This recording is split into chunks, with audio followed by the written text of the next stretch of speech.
And there we go. Thus begins another week of Vishal & Company. Welcome back, everyone. Maddie is away this week. She's off doing the thing that she does so well, the acting thing. So she's off doing that.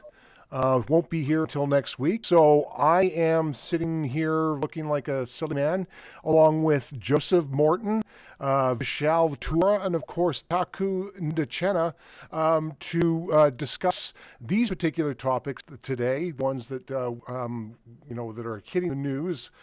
Basically, what we're talking about today, we're looking at the yield curve control. What's the Fed going to be doing? The 10-year yield, it's spooking the markets, man. What are the central banks doing as far as their balance sheets are concerned? Also, the $1.9 trillion relief package is coming to bear. And what do we think about those pesky little things called NFTs? Take it away, Vishal. All right, thanks, Galen. So the story for the last few weeks has been the interest rates, the bond yields, and what they're doing with the stock markets. Honestly, stock market seem broken right now. A lot of people are puzzled about what's going on.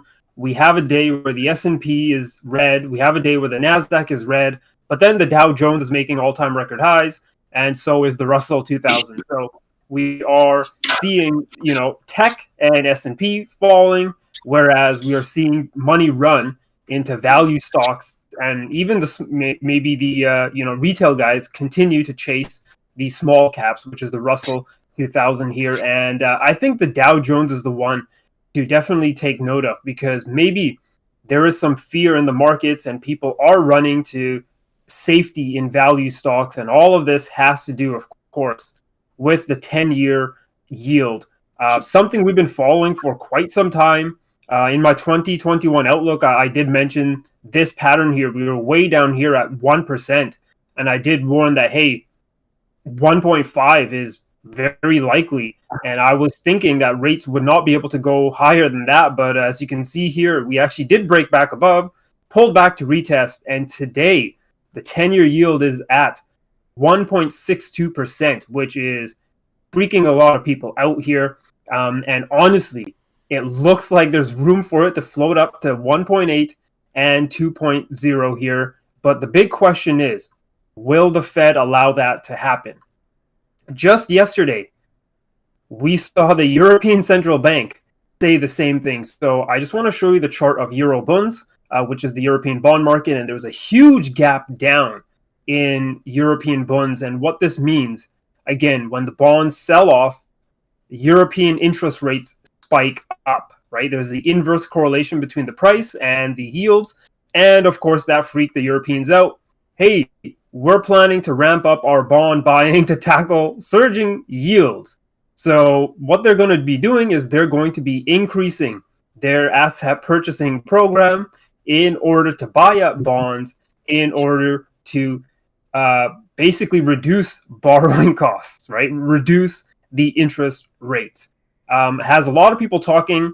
Again, to our listeners and followers and readers, it wasn't really a surprise.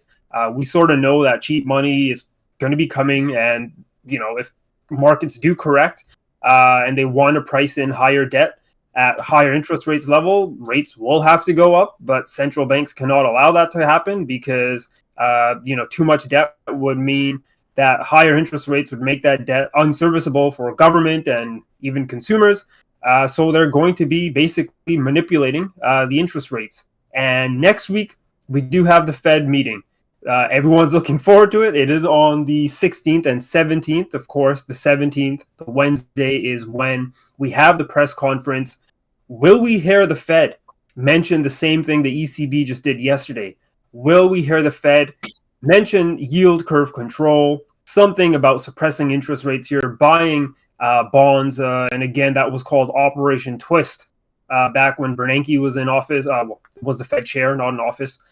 Where they bought the long end of the yield curve to suppress rates.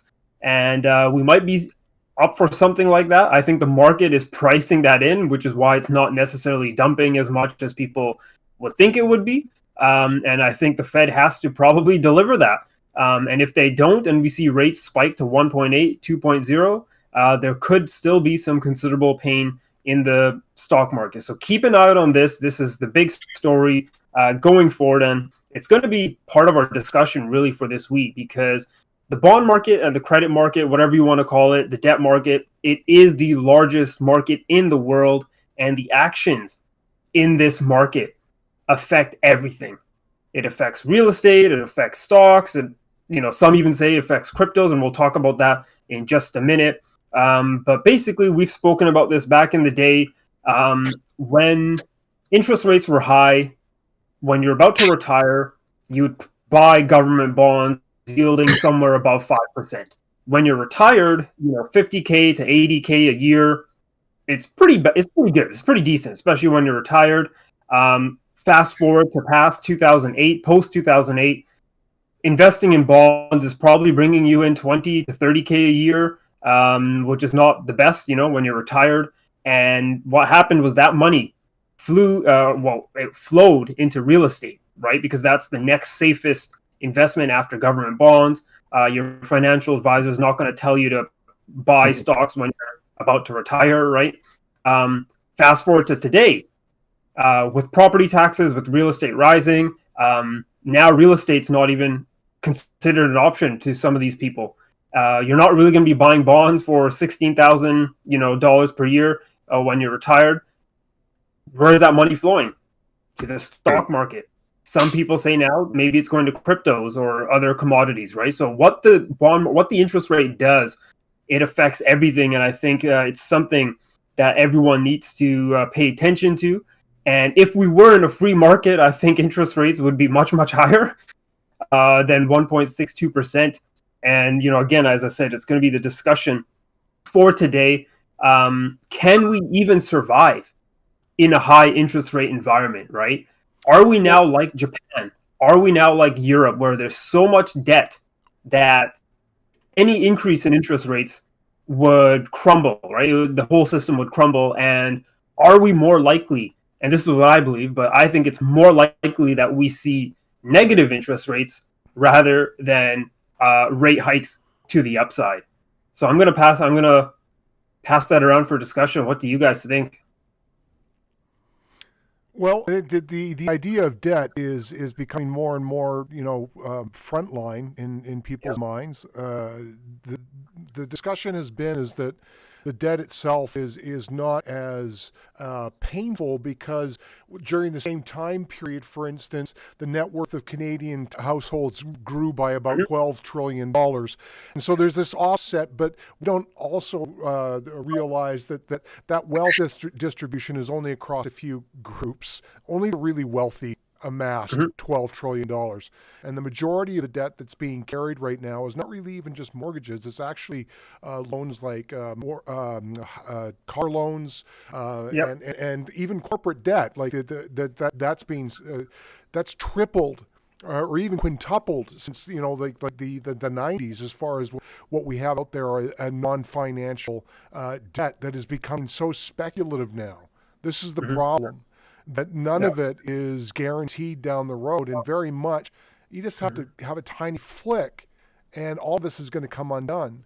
Basically, I think what might happen is that the default will first occur in the auto loans as these easements have come off, because apparently we haven't had a lot of defaults, and credit cards have been at record low defaults.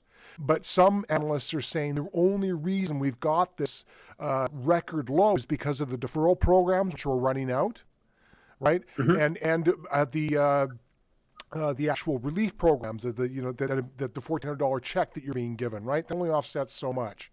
Eventually, the money got to go in the other direction, and I think we're incredibly close to a tipping point right now.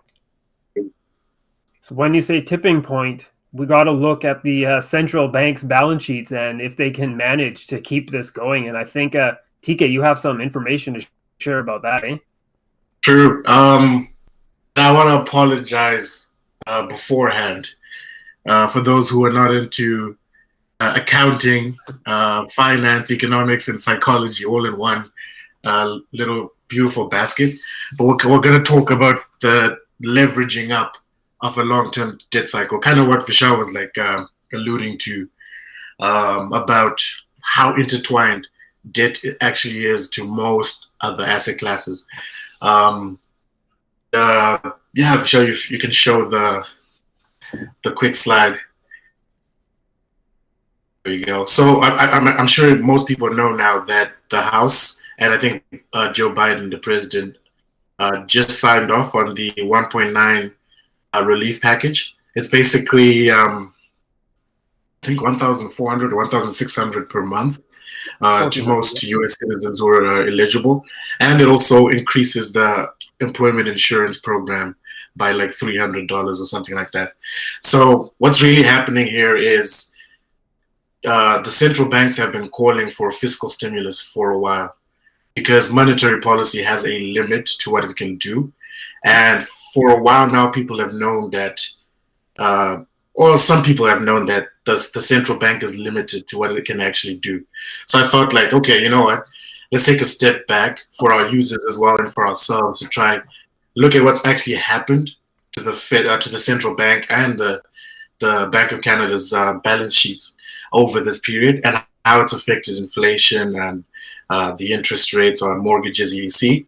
And balance sheet 101, the bank's assets are usually repurchase agreements with other banks.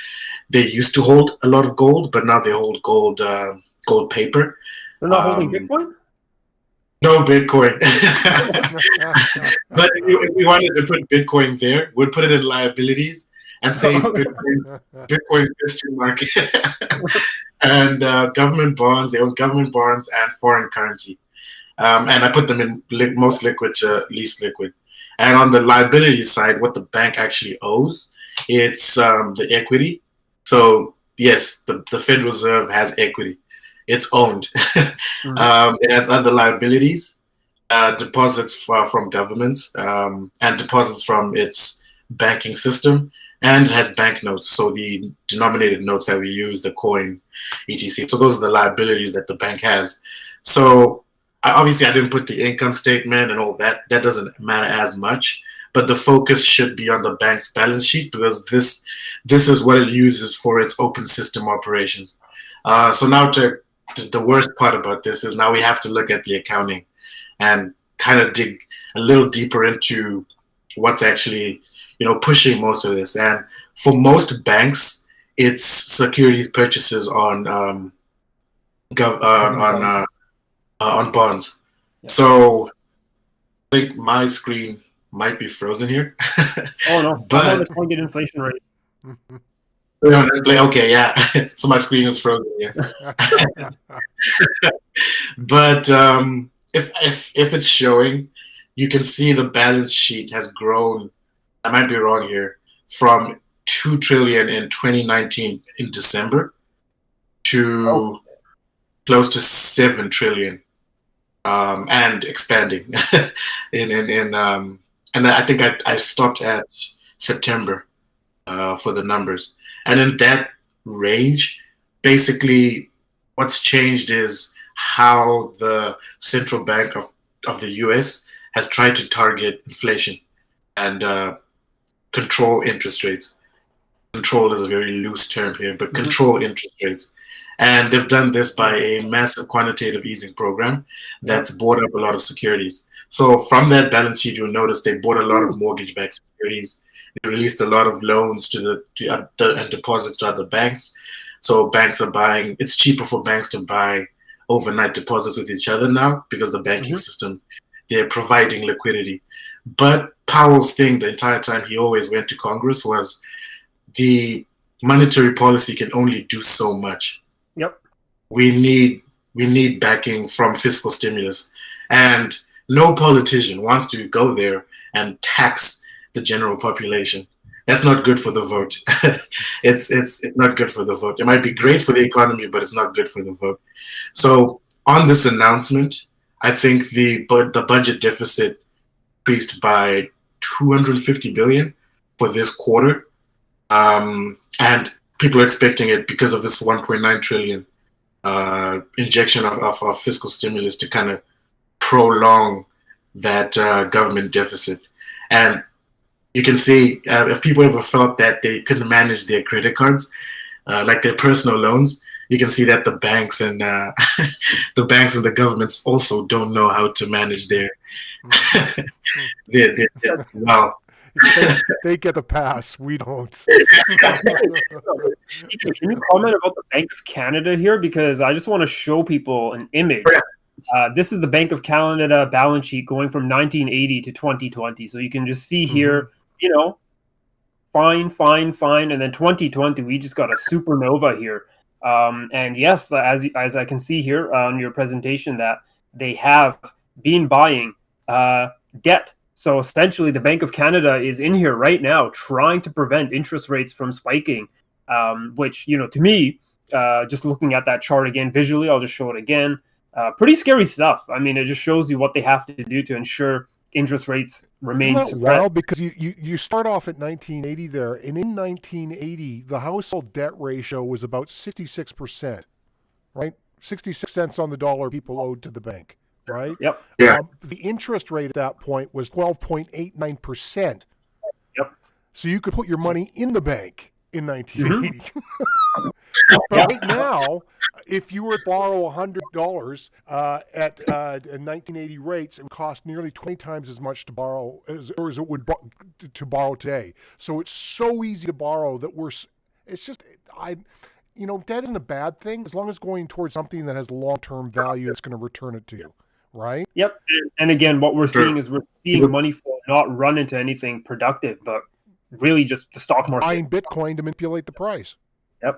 True. It's moving into these, I want to say, quote unquote, unproductive assets. Yeah. And no matter how much of a hedge or they are protective to a portfolio, they are unproductive assets by definition. They don't create or produce anything. And for an economy, that can be detrimental in the long term. And the thing that's, I don't know if this is being covered a lot, but there's an economist and he runs a hedge fund. I think Vishal is one of his big fans, just like myself. Ray Dalio. It's because that guy. It's because he talks about the general trends and the global political system that affects asset prices. And every interview he's had, he's made a point to discuss the long-term debt cycle. And he's like, people are very short-term minded when they come to how they think about cycles, let alone how cycles work. It's just because you had a bull doesn't mean you have a bear.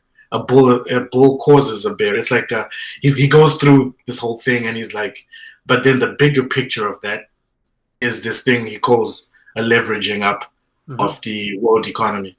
And he says we see this in 50 to 70 year periods where productivity is increasing, but debt is increasing higher than productivity.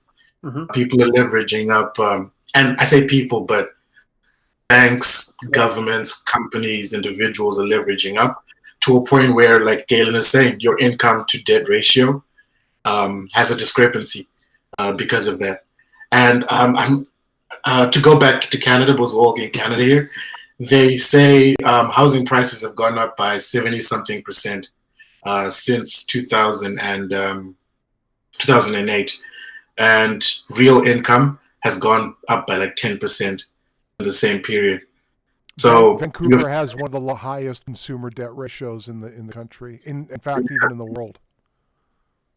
And it goes to show you that a lot of the wealth is debt. You might own the house, but the bank can take it away from you if you miss 2-3 payments. Well, not right now because of the.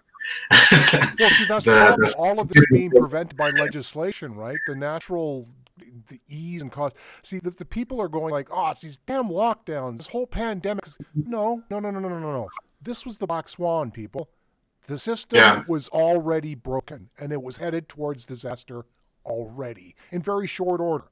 The pandemic only brought it very quickly. It needed the stimulus. It needed the catalyst for it to get to a point where we're tipping now. We need a deleveraging. So what Vishal is alluding to is this deleveraging of the economy. But to do that, even Ray Dalio says, usually there is some political unrest and some populism Or war? That yeah, or war. Or war. I didn't want to say it.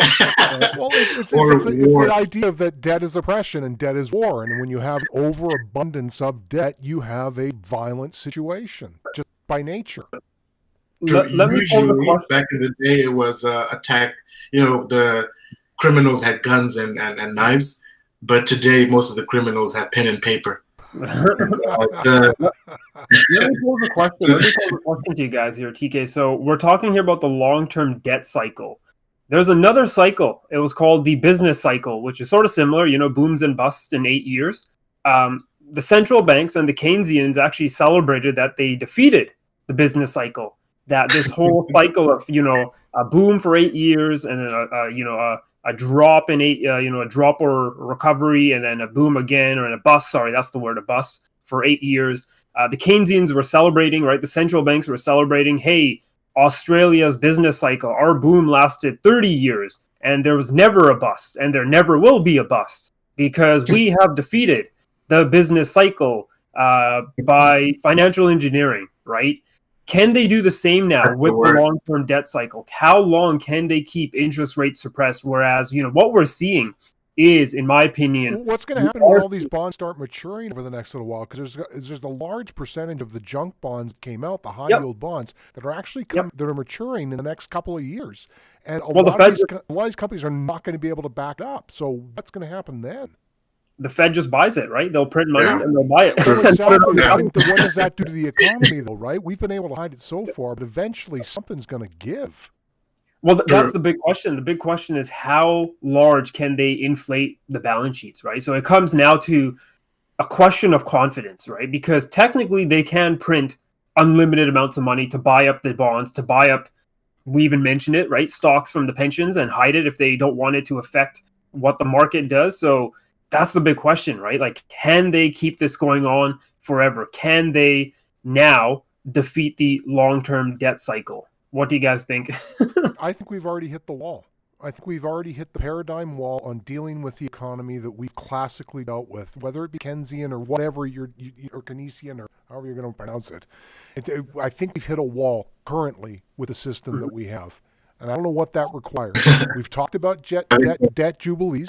We've talked about moving, for instance, Joseph, the idea of shifting currency to a certain extent. We've talked about this, but Vishal, the idea that fiat currency is on the way out. What is this thing about NFTs? I mean, is this something that you think people are now going to step into, Joseph, in order to escape the long debt cycle? No, I would say NFTs are right now just too much of a speculative mess. I mean, it's a little understood technology that's getting all the press it's getting because of the people involved and not necessarily anything they offer.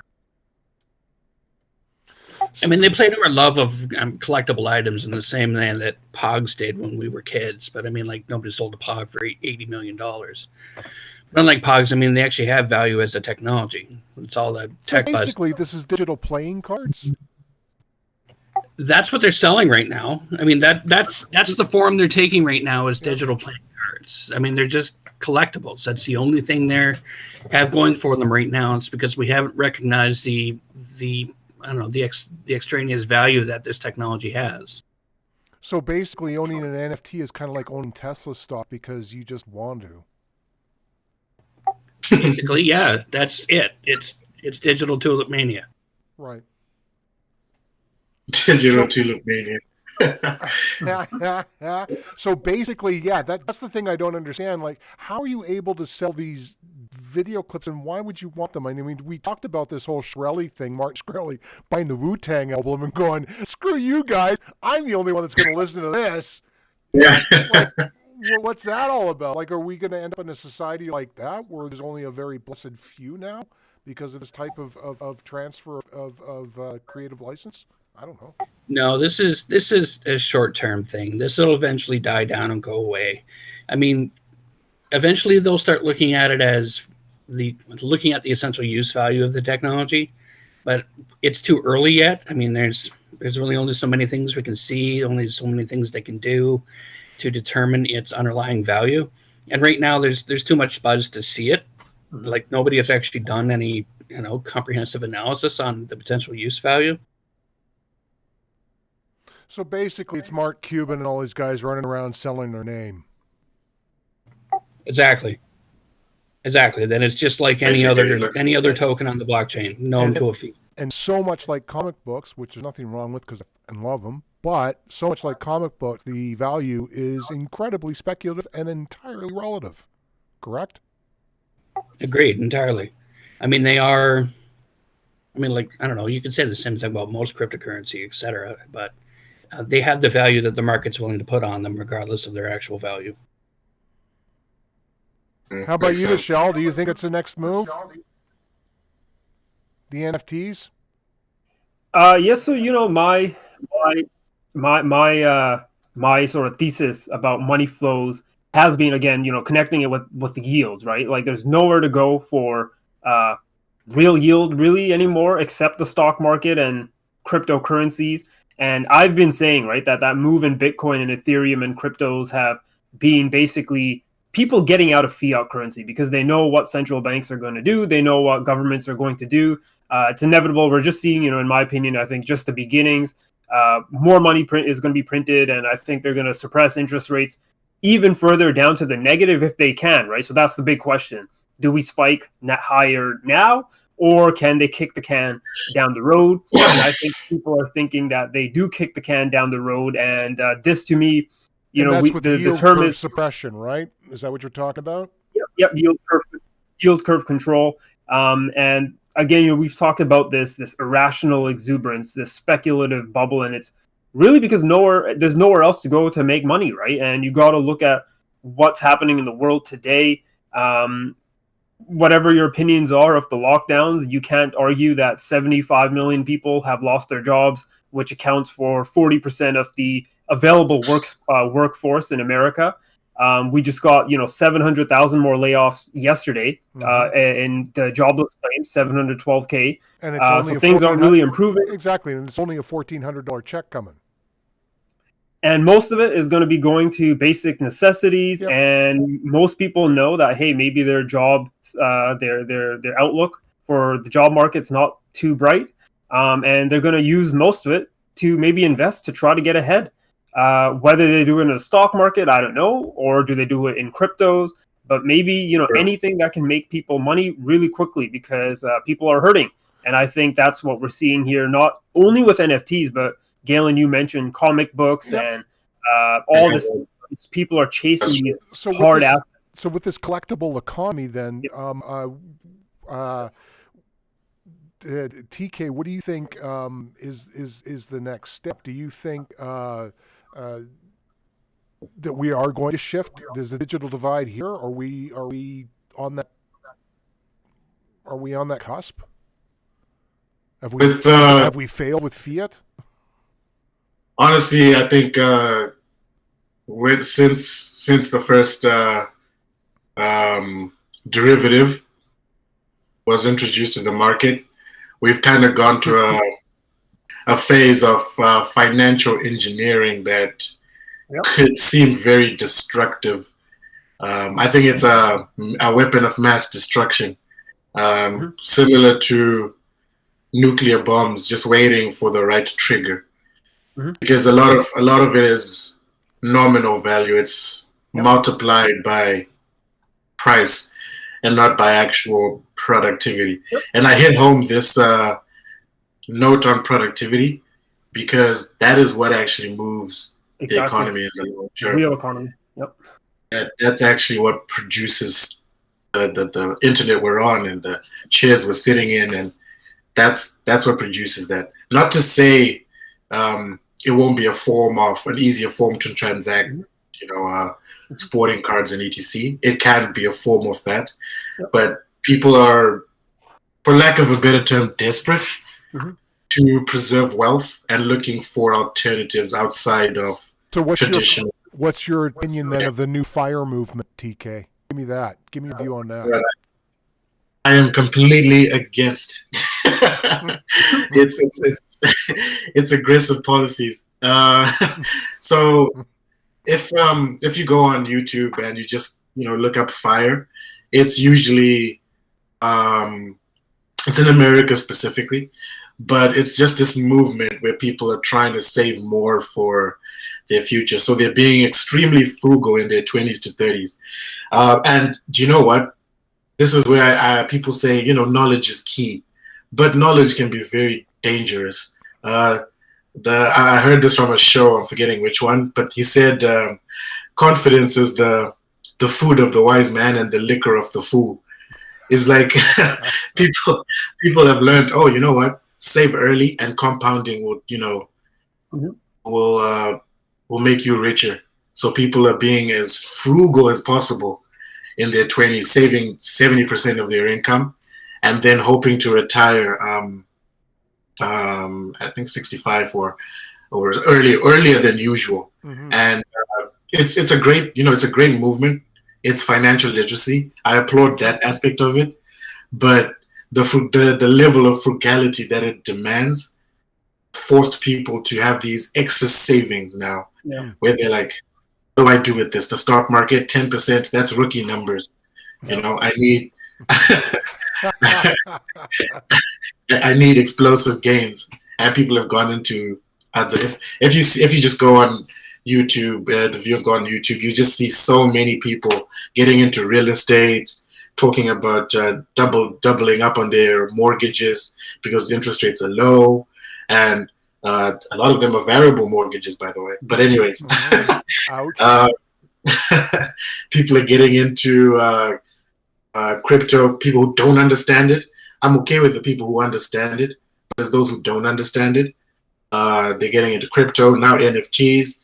And if you want to know where most of the speculation is happening, I've tended to divert my attention to TikTok. And if you want to have, if the funny papers didn't land on your door in the morning, go on TikTok and just kind of browse through that and kind of see the rabbit hole you'll never return from. It's amazing. I love it. My whole feed now is just these amazing investing gurus, who are making 6% a day. And I'm like, oh my God, is there enough money in the world to sustain your wonderful compound? So yeah, I feel like the philosophy of FIRE was amazing. Mm-hmm. Yeah. And anything that comes to people, they've taken it to lens that it's not sustainable. That's my view on it. And NFTs, Bitcoin, the stock market right now are showcasing that.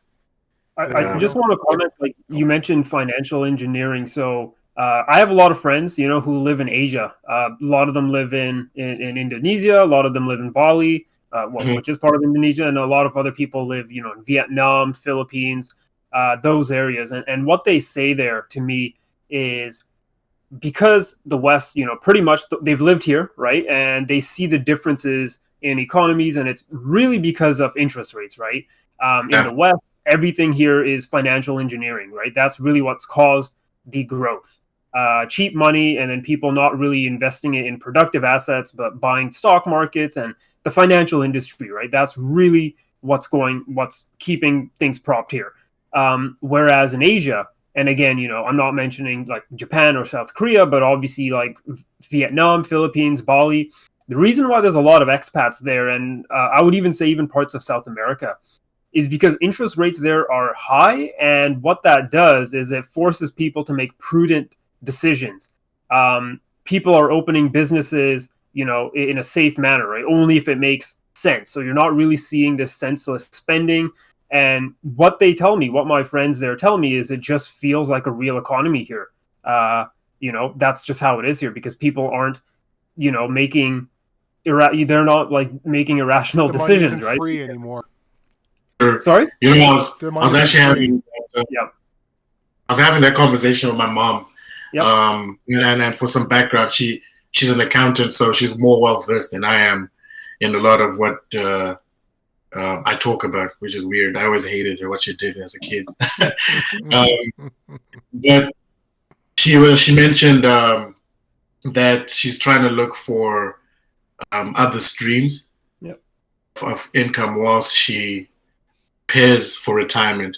Weird conversation to have with your mother. This is, as a kid back home culturally, it's not a conversation you have a lot. money is kind of just a blur. It just comes and goes. And now bringing it up to me, I was like, oh, wow, you know what? And she asked about Bitcoin and NFTs and stuff. So I was like, oh, it's a global phenomenon. People are trying to get access to it. Somebody somewhere will capitalize on this and take advantage of people. And that is capitalism. People take advantage of people. Yeah, and other people use it to actually create wealth. And that's the distinguishing thing that I think a lot of people need to remember at times like this, that it's better to own stuff that you know than stuff that you think you know. Mm-hmm. And if you own Bitcoin, sure as hell, hold it, but expect a lot of volatility. If you hold the stock market, sure as hell, hold it, but expect a lot of volatility. If you get a 7% drop in your long-term portfolio, so not the funny money, but in your long-term portfolio, definitely don't sell on a panic. Nope. And I'm having this conversation with my mom, and she's like, yeah, I think that's all fine and dandy, but I'm just going to buy some land and do a farm. And I was like, you know what? You probably made a better choice than half of. And there you go. Wise words to leave on.